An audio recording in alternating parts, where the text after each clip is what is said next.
Bonjour, aujourd'hui nous sommes J16 et je vais vous parler du cheminement qui m'a amené à prendre la décision de devenir coach.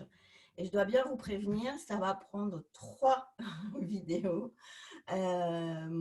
parce que c'est quand même tout un cheminement et je pense que vous êtes très nombreux à vous poser ces questions de devenir coach et comment on fait, qu'est-ce que ça veut dire, etc. Donc, c'est le propos de l'ensemble de mon défi 30 jours où je vous raconte mon cheminement entrepreneurial pour arriver à lancer mon activité de coach. Mais là, je fais le focus sur les 3 vidéos aujourd'hui, demain, après-demain pour vous raconter vraiment les étapes extrêmement significatives parce que je pense que ça éclaire les questions. Parce que des questions, j'en reçois mais énormément sur mon blog perso Hélène Frébourg, que je tiens depuis 2015. Je venais de rentrer du Sud-Ouest dans ma Normandie natale et j'étais complètement désorientée sur le plan professionnel, n'ayant pas de réseau en Normandie.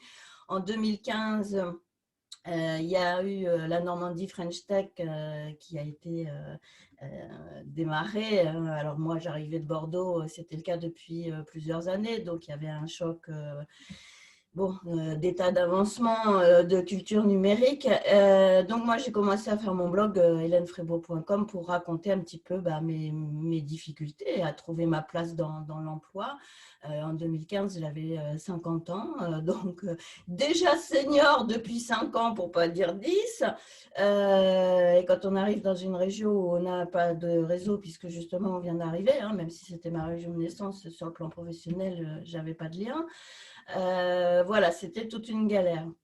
Et tout ça pour dire que là, j'ai essayé de l'emploi salarié. J'ai fait un burn-out en 2014. En 2015, j'ai eu une mission extrêmement intéressante dans une structure institutionnelle régionale, l'agence de l'innovation régionale, où j'accompagnais un incubateur, les différents porteurs de projets. Et puis, j'étais dire comme de la structure, donc nouer tous les partenariats avec l'écosystème de l'innovation en Normandie. Mais c'était un CDD de remplacement de maternité. On m'avait fait des promesses, mais les élections sont arrivées et ont changé complètement les couleurs locales. La fusion de la Normandie, la création d'une agence régionale de l'innovation pour la Haute et la Basse Normandie. Donc moi, j'ai fait partie des chaises musicales où je me suis retrouvée sans chaise. En 2016, malgré tout ce que j'avais montré, mes compétences, qui étaient assez uniques dans le service en question, mais en tous les cas, elles n'ont pas été jugées utiles. Et tout ça, après avoir fait un burn-out et différentes difficultés, waouh, j'en avais, mais putain, bref, quoi. Et quand je vois ce que je vois, on préfère payer des agences de communication pas plus compétentes pour remplacer l'incompétence des gens en place. Bref, ne me lancez pas là-dessus. Parce que là ça m'énerve encore, vous voyez, 5 ou 6 ans, 5 ou 4 ans plus tard, quoi. Bref, quoi. Donc voilà comment a commencé l'année 2016. J'ai repris mon costume de consultante, je sais prospecter, je sais vendre des prestations, j'ai accompagné un start-upper sur un projet très intéressant, mais évidemment sans le sou, ce qui fait que j'ai pas, j'ai pas été payée. Les promesses bref, quoi. Voilà. Donc, je suis arrivée fin 2016, mais alors au bout du rouleau, c'est peu de le dire, quoi. Alors bon, tout ça pour nous amener au fait que j'étais avec 30 ans d'expérience dans le monde de la communication, des relations publiques, et puis depuis 10 ans, ça faisait tout un chemin sur la communication digitale parce que j'ai été parmi les premières blogueuses en 2005, parmi les 5 premières sur Facebook, et j'exagère pas, c'est vrai. C'est Isabelle Juppé, la première femme française, enfin la première française en place sur Facebook. Et comme j'étais dans son réseau à l'époque, on a été 5 ou 6 à Bordeaux à être dans les 10 premières sur Facebook. Je le dis, quoi, hein, parce que les jeunes digital natives qui prennent, nous, les soi-disant boomers, complètement à côté de la plaque sur les questions du numérique, pouette, hein. Pareil pour Twitter, je suis arrivée sur Twitter en 2007 au tout début et j'ai fait tout un chemin. Je vendais à cette époque-là des prestations de blogging pour entreprises, de mise en place de réseaux sociaux, etc. Et j'adorais ça. Et puis marcher le terrain sur le côté pionnier, moi, c'est ça qui me plaît. Donc j'étais à Bordeaux et dans le milieu viticole, alimentaire, et j'ai fait des chouettes choses, mais c'est pas ça que je vais vous raconter aujourd'hui. Mais c'est pour vous dire le choc que j'ai eu quand je suis arrivée en Normandie, qui n'était pas tout à fait au même niveau d'avance sur les pratiques du numérique. Je me retrouvais dans la case senior has-been sur le numérique, alors que, bon, voilà. Le marché de la com, c'est on emploie des jeunes stagiaires, soi-disant parce qu'ils sont natifs, on ne les paye pas, on leur demande la lune et le soleil, et le business de la com devient excessivement, moi je dirais pourri, hein, pour résumer. Donc voilà comment je suis arrivée fin 2016 au bout du rouleau. Je ne sais plus trop comment, par l'APEC de Caen, on m'a fait la consultante de l'APEC m'a fait la proposition d'aller à une réunion. Bon, voilà, j'y suis allée parce que sinon, si on n'y va pas, enfin, vous connaissez la, bon, voilà. C'était une réunion organisée par Humanis, caisse de retraite, donc il y avait une responsable régionale d'Humanis, et puis il y avait 2 coachs qui étaient là et qui ont présenté leurs prestations de coaching. Bon, je me suis dit, tiens, ça pourrait être intéressant. Donc, j'ai déposé un dossier pour expliquer mon cas et dire que je souhaitais être coachée. Bon, voilà, je me suis dit, j'ai rien à perdre, hein, bon. Et heureusement que j'ai fait ça. Vous savez, il y a des jours dans la vie où on se dit il y a un avant et un après. Là, c'était le 19 septembre 2016. Je me souviens de la date. Et là, vous voyez, vous ne voyez pas, mais j'ai des frissons dans la colonne vertébrale quand je pense à ce jour où j'étais un peu dans le coltard, à me dire j'en ai ras-le-bol de tout, je ne sais pas où quoi faire, etc. Cette réunion, j'ai ouvert les yeux, j'ai postulé, mon dossier a été retenu et j'ai eu un accompagnement d'un consultant Humanis pour m'aider à faire le point sur ma situation de retraite, sur ma situation sociale, hein, mes revenus, les difficultés que je pouvais avoir, hein. J'avais des assédiques petits puisque j'avais été exploitée pendant 3 ans au SMIC, alors qu'on me faisait faire un boulot de responsable du numérique dans un office du tourisme et que j'ai fait toute la digitalisation d'un territoire de l'heure, ce qui m'a amené à faire un burn-out et à être en colère. Et vous voyez, je suis encore en colère quand j'en parle. Mais au résultat, avec un SMIC sur 3 jours, vous imaginez les 75% de Pôle emploi, j'étais largement en dessous du seuil de pauvreté, ce qui, à chaque mois, réanimait ma colère.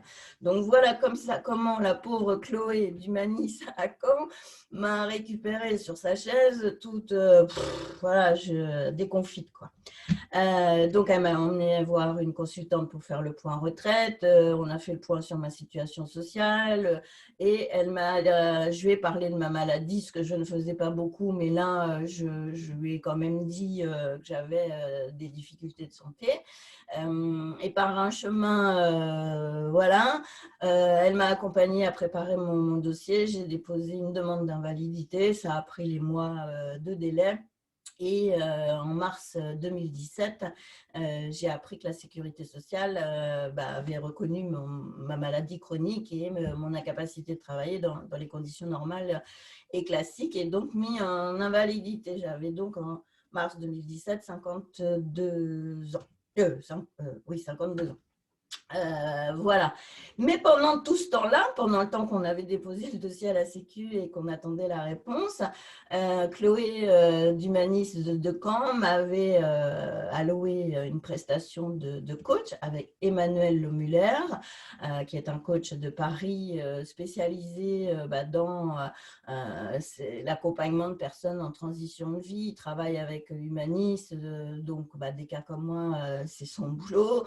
Il travaille avec d'autres assurances et mutuelles, donc des personnes en difficulté, à un tournant un peu compliqué, et puis de repositionner un projet professionnel en perspective de la retraite et plus ou moins avec des problèmes de santé ou sociaux ou de différentes natures. Donc voilà la spécialité d'Emmanuel Lomuller, qui est un coach, voilà, un vrai coach de l'école de Vincent. Voilà, j'ai encore un trou de mémoire, Lehman, ou un nom comme ça, je vous le mettrai en bas, de Transformance, qui est vraiment une super référence dans le coaching. Le pauvre, au bout de quelques séances, je l'ai traité de connard. Hein, bon, voilà, ça c'est fait. J'étais tellement toujours en colère avec ce qui m'était arrivé, des situations de harcèlement quand j'étais dans le sud-ouest, avec des clients dans le Tarn-et-Garonne, avec un employeur à La Rochelle. Voilà, je ne citerai pas de nom, mais si vous regardez mon CV, vous verrez mon chemin. Ensuite, j'arrive en Normandie, je trouve un job dans une grosse structure d'un gros office de tourisme dans l'Eure. Je me fais exploiter, harceler, burn-out, personne ne s'en rend compte, personne ne s'occupe de moi et on presse le citron jusqu'au bout. Donc, autant vous dire que j'étais très en colère et que le pauvre Emmanuel Lemuller, il s'est pris tout ça. Allez, vas-y, c'est cadeau. J'en rigole maintenant, mais je ne rigolais pas sur le moment. Et comme c'est un vrai coach avec une vraie colonne vertébrale, il a réussi à aller, on avance d'un pas, on enlève les épluchures d'oignons et on fait un petit peu le point calmement et on se recentre, on sort d'un côté la colère et puis on essaie de se retrouver. Ça a été très douloureux, très difficile, j'avais honte vis-à-vis de lui, j'étais toujours dans cette colère, j'aimais mon métier de la communication, mais je ne voyais pas comment le faire. J'avais besoin d'argent rapidement. J'avais des acédiques largement en dessous du seuil de pauvreté qui allaient s'arrêter dans quelques mois. Oh là là là là là, franchement, voilà. Et malheureusement, vous qui écoutez ça, vous pouvez être dans une situation de ce genre-là, à pas voir le bout du tunnel et à être pris dans un court terme. Il faut trouver une solution. À chaque rendez-vous, je lui ai amené des candidatures, des lettres en lui disant: est-ce que c'est bien écrit? Est-ce que je fais ma phrase comme ça? Et mon CV. Alors, mon CV, il y en avait 3 pages. Le pauvre consultant de l'APEC et puis le pauvre Emmanuel Muller, quand il voyait arriver ça, j'imagine qu'il devait se dire: mon Dieu. Et moi, je voyais que ça, quoi. Aidez-moi à finaliser la candidature pour ce job-là et vite, il faut que je l'ai à tout prix. Et bon, voilà. Donc, le jour où je l'ai traité de connard, après, évidemment, j'avais honte. Sa secrétaire m'a passé un message pour me dire que si je souhaitais continuer, c'était à moi de manifester qu'on ne me rappellerait plus. Pendant pas très, très longtemps, je me suis dit: ma pauvre fille, tu as quand même la chance d'avoir des gens qui t'aident. Tu es au bout du rouleau. Voilà, je me suis mis un coup de pied au cul toute seule. J'ai rappelé, je me suis excusée. Et on est reparti et pas très longtemps après, je ne me souviens plus exactement, mais 2 à 3 semaines après, est tombé le courrier de la sécurité sociale me disant que j'étais en invalidité. Alors sur le coup, j'ai eu un petit choc, parce que être mis en invalidité à 52 ans, on se dit... dans un sens, ça vous paraît bizarre, mais dans un sens, je me suis dit: alors c'est donc bien vrai que je suis malade, alors que ça faisait plus de 20 ans. pas dire plus que j'étais malade et que je râlais parce qu'on ne reconnaissait pas ma maladie et qu'il fallait toujours coûte que coûte être performance, être dans le rythme, être dans avoir l'air bien tout le temps, même quand on ne l'est pas. Et j'en ai jamais parlé à personne hein, parce que quand une maladie métabolique mal connue où il y a le syndrome de fatigue chronique qui est tout de suite interprété par feignant et pas fiable, gna gna gna. J'en avais lourd et gros sur la patate comme on dit quoi. Donc voilà ce contexte. Et puis après, j'ai été contente d'avoir reçu cette lettre de la sécurité sociale parce que je me disais, ouf, on reconnaît ma maladie et ma situation médicale hein, et les difficultés que j'ai traversées et potentiellement à venir. Et puis, on m'a alloué une pension d'invalidité jusqu'à ma retraite à 62 ans, certes minimum, certes en dessous du seuil de pauvreté, mais en tous les cas, ça a donné un revenu fixe, quoi. Et j'avais plus cette peur de me dire, demain, j'ai plus de ressources du tout, parce que même mes petites allocations de chômage, voilà. Mais à cette époque-là, j'avais plus que 3 mois devant moi, donc c'était une panique. La peur, quoi. Hein, voilà, comment je vais payer mon loyer, etc. Je suis toute seule. Hein, j'ai pas, je suis pas propriétaire. Enfin bon, je n'ai pas d'enfant, donc je ne suis pas prioritaire dans les prises en charge. Hein, ça, c'est un autre sujet, mais bref. J'avais donc pas d'autres allocations, pas d'autres trucs, et pas d'autres. Voilà. Et comme ça faisait quelques années que j'étais en difficulté d'emploi, j'avais déjà mes ressources financières, mon épargne qui avait été puisée un peu. Et voilà, cette peur. Si j'insiste sur tout ce récit, c'est pour vous montrer que quand on est dans la peur, c'est pas là qu'on prend les bonnes décisions et que quand c'est la peur qui guide, on est dans le courte vue, on est dans le tout de suite, là, il faut trouver des solutions et voilà. Et moi, cette mise en invalidité, ça m'a permis de on souffle, quoi. Donc, j'ai eu une ou deux séances avec le coach Emmanuel Lemuller pour, voilà, ça change la donne, comment on réfléchit à ça. Et là, lui, tout de suite, il a réenclenché, perspective d'avenir, qu'est-ce que vous voulez vraiment, quel sens vous donnez à votre maladie, qu'est-ce que vous voulez faire vous avez maintenant votre pension d'invalidité, ensuite la retraite. Voilà, quel est votre projet de vie? Donc, il m'a bien asticoté sur ça. Et puis, très rapidement, je lui ai dit, écoutez, moi, j'ai toute ma tête, hein, j'ai des difficultés de santé, mais je vous l'ai dit dans une autre vidéo, moi, je suis au potentiel, donc là-haut, ça chauffe et j'ai énormément de sujet d'intérêt et de capacité à me nourrir d'infos, à apprendre, à faire des projets, etc. Donc, c'est ce que j'ai dit à Emmanuel Lemire en lui disant, mais je ne vais pas rester croisée, les bras croisés avec l'aide sociale, à attendre quoi et quel sens va avoir ma vie. Alors, j'ai été malade pendant plus de 20 ans, j'en ai parlé à personne, j'ai souffert, j'ai eu multiples difficultés sur différents sujets. Et puis maintenant, j'ai ma pension d'invalidité, j'ai 52 ans, dans 10 ans, je suis en retraite et dans X années, je meurs. Et puis voilà quoi. Pouh là là, quand on commence à se dire à quoi ça sert ma vie, à quoi. Bon. Donc, tout ça, voilà, et ça sert à ça le coaching. Hein. Ça sert à mettre tout ça sur la table, à en discuter avec quelqu'un qui vous pose des questions et re-questions et re-questions. Et voilà, lui, il n'apporte pas de solution. Hein. Le coach, ce n'est pas un consultant, un conseiller. Mais allez, vas-y, pose des questions, creuse le truc, et puis on raccroche le Skype, puisqu'on faisait ça par Skype, et allez, vas-y, on se revoit vendredi prochain. Et bon, c'est une très douloureuse période, hein, le coaching, mais bénéfique. Et puis voilà, je me suis recentrée.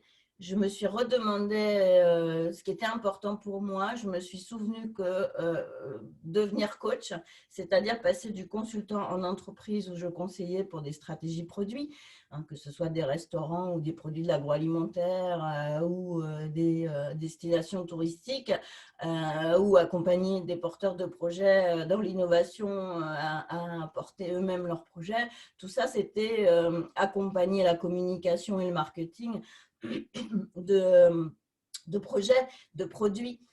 J'en avais ras-le-bol du marché de la com, ça je pense que vous l'avez compris tout à l'heure. Je voulais me centrer sur l'accompagnement plus de personnes, de dirigeants, voilà, j'étais partie sur ça. Et c'est une idée que j'avais depuis le début des années 2000, et pour pas dire avant, où je réfléchissais à comment positionner mon consulting à l'époque quand j'étais en indépendante. Et voilà, j'avais rencontré des coachs tout au long de mon parcours, à la fois pour moi, hein, puisque j'avais payé à plusieurs reprises des coachings à des petits tournants de mon parcours, ou bien avec les entreprises avec lesquelles je pouvais travailler, je pouvais faire un duo consultant-coach. Donc voilà, c'était une petite graine qui avait été semée mais qui ne pouvait pas émerger. Pourquoi? À cause de la peur et de la vue à court terme où il faut de l'argent là tout de suite, et il faut une solution là tout de suite, et puis on est prêt à prendre n'importe quoi, et bon, bref quoi. Donc voilà comment je suis arrivée à ma séance du 16 mars 2017, et c'est vraiment une grande date dans mon histoire, où j'ai dit au coach Emmanuel Lemüller, et ben voilà coach, je veux être coach. Donc ça l'a fait rire, et je lui ai dit, ben, racontez-moi un petit peu ce que c'est que votre métier, et qu'est-ce que je peux faire, comment on fait pour devenir coach, et comment ça se passe, quoi. Donc voilà, je vous raconte la suite demain et après-demain, parce que là j'ai largement dépassé les 10 minutes, mais bon, je pense que ça vaut la peine, parce que vous êtes nombreux, je pense, dans cet état-là, avec actuellement la pandémie mondiale qui nous pose c'est une opportunité pour se remettre en cause, c'est une opportunité pour réfléchir à son projet de vie, et voilà, la crise est positive, il faut le voir comme ça. Et je pense que de vous montrer que le cheminement qu'on peut faire, et que d'être mené par sa peur, c'est pas une bonne chose, et qu'il faut se recentrer sur soi, et que ça, on peut le faire avec un coach, parce que c'est pas bien facile. Et que il faut aller vers son cœur, quoi, en fait. Et c'est ça que je vais continuer à partager dans les prochaines vidéos.